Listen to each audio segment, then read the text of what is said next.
Kaya nga the ball now is in the court of the Department of Foreign Affairs.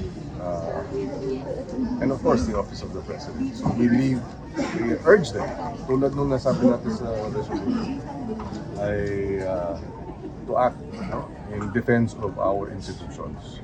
Yan ang panawagan natin sa DFA. And they should act right away. At maliwanag, gaya ng nabanggit ko, tama lang yung ating resolution dahil maliwanag na wala talaga silang respeto sa atin.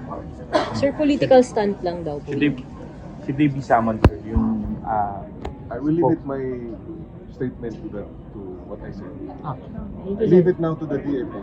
Nasa bola na ngayon. Ang bola ay nasa DFA na base dito sa mga pangyayari ay depensahin ang ating mga institusyon.